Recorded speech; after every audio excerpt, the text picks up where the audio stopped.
Tama po ba? Ba't ko sasayangin ang araw ko? Subalit marami pa nga pong tao na hindi alam ang katotohanan. Bakit nga po ba naglingkod ang isang Apo Kunching? Sa gusto lang ba ganin niya? Sa pagpili ng kagustuhan niya? Hindi po. Sapagkat napakahirap magmagaling. Pinakamahirap sa lahat ang magaling na nagmamagaling. Bakit po mapapahiya ka dyan? Kapag nagmagaling ka, ikaw taong magaling, mapapahiya ka. Subalit, kapag wala kang alam at ang Ama ang nagbigay, hindi ka napapahiya. Buhay po ba ang Diyos? Yan ang pawang katotohanan. Katulad mo. Normal naman yan dati. Tama ba? Alam ko, ba't nagkaganyan-ganyan yan daliri mo? Dahil sa dagdag bawas pa tawag doon. Buhay po ba ang Diyos? Mga minamahal ko, yan ang pawang katotohanan. Isa sasabihin ng tao, Apo Kunching, ba't kaya ganito anak ko? Inborn niya na yan Magtataka ka pa ba? Oo nga po, sabi nga ng doktor.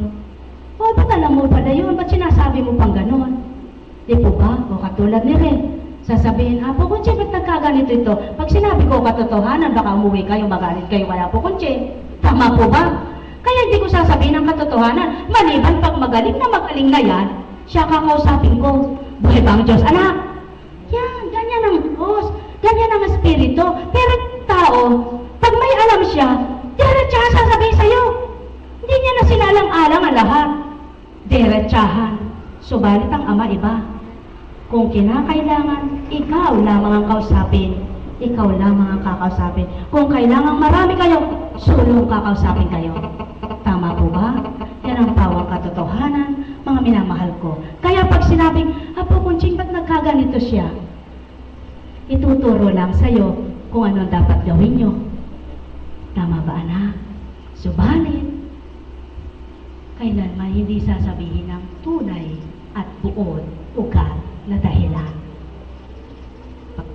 Na anak, tayong dalawa mag-usap magaling ka na. Tama ba? O tumindig ka nga kung totoong magaling ka, antok na antok ka. Nagbabawi po siya. Dapat siyang magbawi. Halika. Ilan na nga ba yung pasyenteng ganyan? Yun yung batang maganda, diba? Pag bumalik yun kay ganda-ganda. Lahat ng nagkakaganito maganda. Maganda ka, diba? O diba? Kay ganda mo, marap ka nga anak sa kanila. Ayan. Pag naayusan na yan, nako, si Anson Roa. Boss Anson Roa po ba yun? Nako, kagandang pala. Noong una kang pumunta rito, walang guhit ang kilay mo. Ngayon may guhit na. Haba, ay magaling ka na nga. Buhay po ba ang Diyos? O di po ba? Yan ang katotohanan kapag ang Ama ang kumilos at gumawa, yung putol na didiretso. Buhay po ba ang Diyos? Yung may lamat, ano po tawag doon sa may lamat? Na paghihilaw? Yung may butas, natatagpian. Tama ba yun, anak? Kaya yung mahina, napalalakas. Buhay ba ang Diyos? Sige nga, kung buhay ang Diyos, lumakad kang mag-isa. Buhay talaga ang Diyos. Buhay po ba ang Diyos? Balik ka na, anak. Bumalik ka na. Ayan, sinubukan ko lang kung naririnig mo na ako. Naririnig na pala. Bubag Diyos! Noon, kahit malakas ang pandinig niya, hindi niya naririnig kasi nakalaps ang isip niya. Pero ngayon, kahit nasigawan mo yan, sasabihin sa'yo, Apo Kunching, ba't mo naman ako sinisigawan? Di ba, anak? Yan ang Diyos kapag kumilos, umaaliw, hindi nagpapagalit. Gumagamot, hindi nananakit. Bumubuhay, hindi pumapatay. Tumatanglaw, hindi nagdidilim at nagdudulot ng kadiliman. Yan ang Diyos. Kapag ang Diyos na ito ang tinanggap nyo, lahat kayo tao, huwag niyong sabihin, mahina ako. Sapagkat ang kahinaan mo'y kalakasan mo, ang kawalan mo'y kapunuan niya, at ang kadiliman mo'y kaliwanagan mula sa Kanya. Sumainyo ang kapayapaan, mga minamahal. Buhay po ba ang Diyos? Isang halimbawa yan, mga minamahal ko. Bakit nga ba dumadami ang gawain ito? Bakit nga ba nararagdagan kayo kahit ngayon bukas ay konti, sa susunod ay marami, sa susunod ay marami ulit? Bakit nga ba? Nang dahil ba kay Apo Kunchi? Nang dahil ba si Apo Kunchi? Dahil ba kay Apo Kunchi? Hindi, mga mahal ko, sapagkat kung dahil kay Apo Kunchi, walang Apo Kunching kundi Kunching. Buhay po ba ang Diyos? Ang may pandinig ay nakarinig. Kaya nais niyo po bang makinabang kayo sa alay ng Ama kay Apo Kunching? Huwag po kayong mayabang at sutil, kundi tamanggap kayo, sapagkat ang kataas-taasan ay sumusuri ng puso't isip ng tao. Kaya kapag nakita niya, itong anak ko na ito, totoo ang paglapit niya. Hindi niya ako makakausap na mag-isa.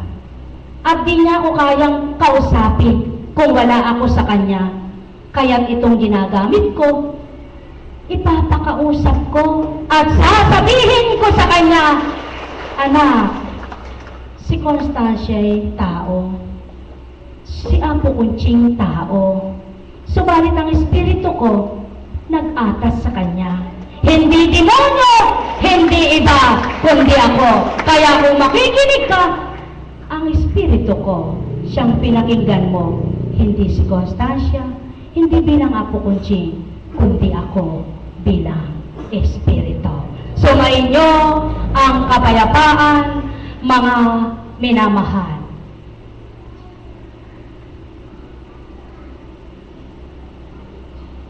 Buhay po ba ang Diyos? Salamat, salamat mga minamahal ko. Purihin, purihin, purihin ang Ama.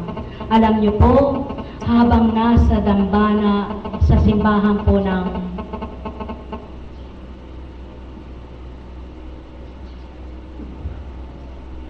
paki-off po yung cellphone.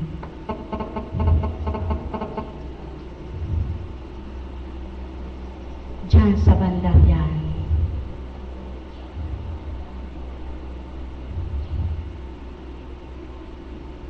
Pasubalin ko, anak ko, pagmasdan mo ang mga kapatid mo na nalikom sa dakong ito. Di man lahat sila'y naririto ngayon, subalit karagdagan sa mga mananamba sa dakong ito. Ibig sabihin, inaakay mo sila ng dahil sa akin. Naakay ko sila sa katauhan mo sa dakong ito. Titigan mo at masdan sila, mga anak, kung nagmamahal at sa akin nagpapahalaga. Masdan mo kang pagkilos nila. Ang tatlo, naroong bumukuha ng video ang tawag nyo. Kamera ang tawag nyo. Sa ganang ikaw baga, pupuntahan ka, tutunguhan ka ng mga kapatid mong ito. At sa ganang ikaw baga, anak ko, ay may gawain kang ganito. Wala po, Panginoon. Sadyang wala po. Pagmasdan mo ang mga maawit na ito. Bagamat hindi sila tunay na mga awit, subalit nakakaawit sila sa kaparaanan ko. At sa kaparaanan ko'y nabuo sila. Pagnilayan mo, anak ko, sa ganang ikaw bagay makabubuo ka ng mga awit, hindi po, Panginoon ko. Pagmasdan mo ang mga kapatid mo. Ilingap ka mo. Sa ganang ikaw bagay, naririto sila. Hindi po, Panginoon ko, wala po sila. Sapagkat kailanman, hindi po ako ang sa kanila'y nag-akay. Kung magkagayon, anak, sulong, titigan mo ang aking larawan. Ako baga, sa oras na ito, bilang laraway naririto kung hindi sa'yo. Hindi po. At yan ang pawang katotohanan, anak, kundi ka tatanggapin ng tao sa pamamagitan ng kaloob ko. At ang tinatanggap nila ay ako, paano kakamtin ako para sa kanila sa gawain ko. Makakamtan nila ako, hindi sa kaparaanan na kaloob sa gawain ko. Subalit ang lahat ng kaparaanan sa gawain ko, marapat lamang kilalanin ang aking espiritu sa mga alagad mo at sa akin at ako sa iyo. Buhay po ba ang Diyos? Mali po ba tama? Sapagkat yan ang pawang katotohanan. Bakit po tinuran niya yon? Bakit binigkas niya yaon?